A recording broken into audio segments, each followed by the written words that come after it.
Hey everybody, Dr. Laura Dabney here, giving you practical and doable tips on how to improve your relationships with your family, friends, and yourself. And I am at the beginning of a three-part series on how to love yourself this year. It is a new year. We talk about renewing ourselves, and I don't talk about this too much, so I really am intrigued by this topic because I talk about it a lot in therapy. So how to love yourself is, of course, a very important component to how to have better relationships and better emotional health. So when I'm talking about loving yourself, I am talking also about accepting and knowing yourself. Knowing yourself is a very important role in loving yourself. Okay. And today in this video, the subtitle of the series is Understanding Your Unconscious. This is a topic that most people I have to teach because understanding your unconscious is a very foreign concept to most of us.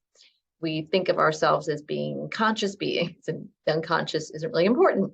But actually, all experiments since the beginning of time prove the unconscious rules your behavior. Your unconscious is actually your behavioral control center. Your conscious just justifies or explains what your unconscious has already decided to do or already did.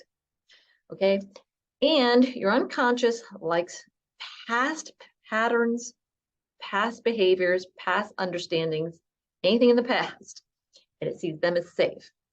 And it trumps all logic. Your conscious works with logic.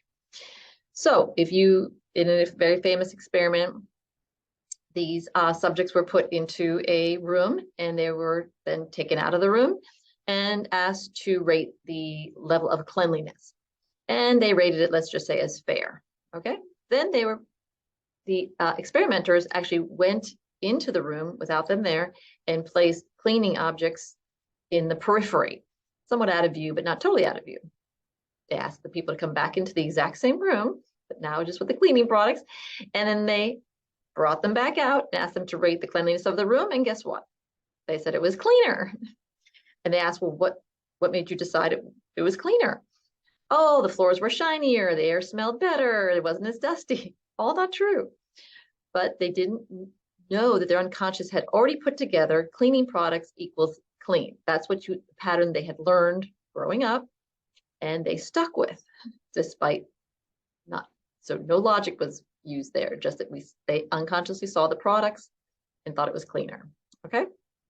So they just explained it with these other things.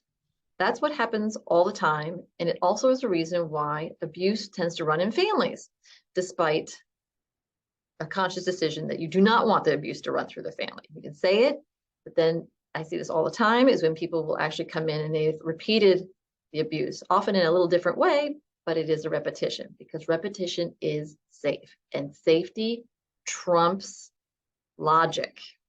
All right. So understanding that and understanding your unconscious is very important role for you to take in order to love yourself and create a better emotional environment and relationships in your life. Number two, the key then, maybe you've already figured out, is find a balance between your conscious and unconscious, because it's that balance that gives us the best emotional and relational health.